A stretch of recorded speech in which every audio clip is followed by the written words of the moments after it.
juste pour rebondir sur les propos d'Yvan, je pense que là... C'est le civisme, pardonnez-moi, on peut...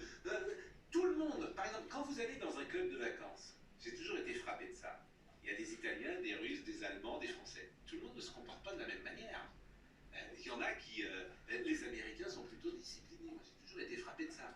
Alors, c'est idiot peut-être de généraliser comme ça. Vous êtes dans un club de vacances avec des Russes, ça peut être compliqué, parce que bon, les règles, ils ont un rapport aux règles différent. Bon, bah, alors, les Allemands, on le sait, ils peuvent être parfois très disciplinés. Quand on est en Allemagne, on est tous allés en Allemagne, si vous traversez, lorsque vous n'avez pas le droit, vous vous faites enguirlander, c'est la vérité. Moi, je l'ai vécu, les gens, ils respectent plus les règles. Oui, c'est vrai. Oui. Et je pense, juste pour rebondir sur ce que disait Yvan sur le monsieur qui n'avait pas son passe, je pense que c'est moins contre les vaccins que contre les QR codes. Les QR codes qui ont été inventés, je crois, au Japon, pour des pièces détachées dans des usines. Et il y a des gens qui n'ont pas, et moi j'en fais totalement partie, qui n'ont pas envie qu'un être humain soit associé à un QR code à chaque instant de sa vie pour prendre un café, etc.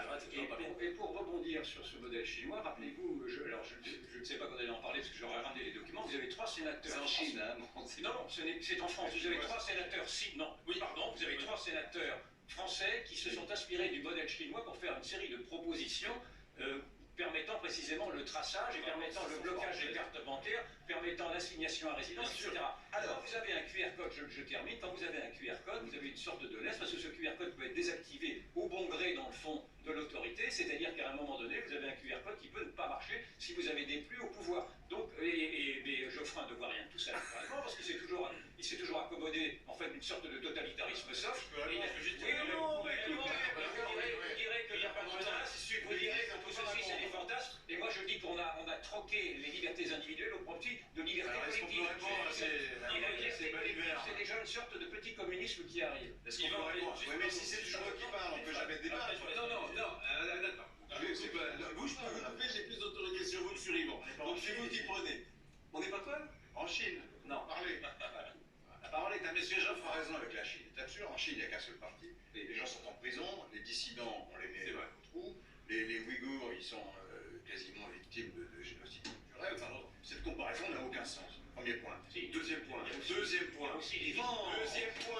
Yvan, c'est pas possible. Deuxième point. Laissez parler les autres, quoi. Deuxième point. Ça continue. Non, mais... Vous pouvez y aller ou pas? On va Deuxième point. Ce qui est vrai, c'est que si on habitue la population à une discipline excessive, ça peut laisser des traces. Oui. Mais il y a quand même des garanties contre ça. D'abord, il y a un conseil constitutionnel que vous ne cessez de contester. Enfin, c'est lui qui... Attends, j'ai pas conseillé qui vérifie. Laissez-moi vous répondre après. Il y a un conseil constitutionnel, il y a un conseil d'État qui ont donné l'accord. Et qui ont donné... Non, le conseil d'État n'est pas nommé. Le président du conseil d'État, c'est pas lui qui décide, c'est vous. Oui, notamment. Bref, à chaque fois, vous essayez de m'empêcher de parler. Vous contentez de contre-pouvoir qui sont trempés. Enfin, écoutez, si vous êtes démocrate, vous devriez protester contre l'absence de contre-pouvoir dans cette manifestation-là.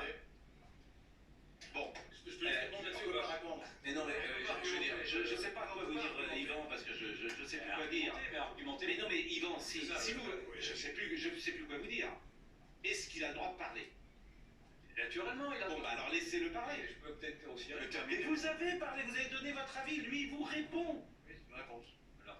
Et donc, cette législation n'est acceptable, que si elle ne laisse pas de traces, ça c'est un problème culturel, de culture politique, et deuxièmement, elle n'est acceptable que si elle est temporaire. Bon, elle est reconduite par le Parlement régulièrement pendant la pandémie. Dès que la pandémie sera calmée, il faut que toutes ces lois disparaissent. Ah, mais vous êtes une naïveté. Vous êtes une naïveté. Je peux dire une toute petite phrase. Non, il y a un risque. Quand même pas qu'il y a un risque. Ah bon, merci à vous. Je commençais à m'inquiéter de votre santé parce que... Respectez-moi. Arrêtez. Non, respectez-moi. Non, mais c'est fondamental. Nous changeons de régime. Non, mais j'anime un débat. Non, mais nous changeons. Respectez-moi. Je vous respecte. Mais simplement, je veux poser ce problème du changement de régime. Oui, vous l'avez dit 10 fois. Non, on ne cesse de parler de vaccin. Moi, ça m'emmerde de parler de vaccin. Eh bien, on va parler d'autre chose. Alors, on parle d'autre chose. Voilà. Et puis dites pas ça m'emmerde, parce que c'est pas beau de parler comme ça. Vous êtes macronien. Bon, la dernière chose que je voulais vous dire, parce que moi j'aime bien les petites infos qui m'amusent. Et personne n'a noté ça hier. Vous savez que hier, Didier Roland Tabuteau a été nommé président du Conseil d'État. Oui. Bon, c'est le nouveau président du Conseil d'État, c'est pas rien, président du Conseil d'État. Nommé par le président de la République. Il est nommé par le président de la République. Il a été nommé.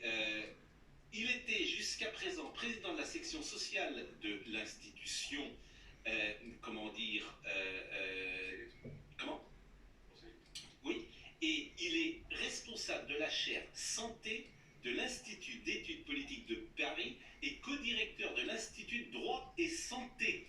Ce haut fonctionnaire âgé de 63 ans avait également dirigé le cabinet de Bernard Kouchner au ministre de la Santé. Il avait été directeur adjoint du cabinet des affaires sociales avec les socialistes Claude Évin et Martine Aubry. Le président du Conseil d'État nommé, c'est un homme de la santé. C'est tout ce que, ni plus ni moins.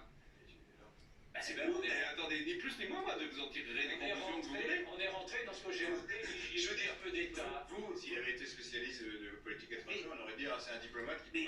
Mais je vous dis pas ça, je n'en tire aucune conclusion. La bêtise, Si vous leur tirez aucune conclusion, ça n'a pas grand intérêt. la bêtise, c'est de conclure, disait Mais il faut tirer une conclusion sans être idiot. Effectivement, la santé est Très devenue... intéressant. La santé est devenue le point nodal de toute la politique et de toute la campagne présidentielle. Et donc, on ne va parler que de ceci. On ne parle pas des La musique. La musique, non mais c'est très intéressant. Soyez non pas plus psauds que vous ne l'êtes Ça ne- dans des choses pareilles. En gros, c'est ça. Sa nomination est passée sous les radars. En fait, c'est un homme de la santé qui est au Conseil d'État. Donc forcément, alors je vais vous dire mon avis, forcément les lois qui seront proposées, il les verra avec une forme de tropisme. Il est président du Conseil d'État. Il ne faut pas me raconter de salade, je ne peux pas vous dire autre chose. Et puis vous le savez comme moi. Ce que je dis. Enseignement, ça Et, bon. En revanche, je vous ai parlé d'une musique tout à l'heure. Et là, nous avons trouvé la petite musique. Je pense que vous pouvez la connaître. Dites-moi, que me dit Marine Lançon?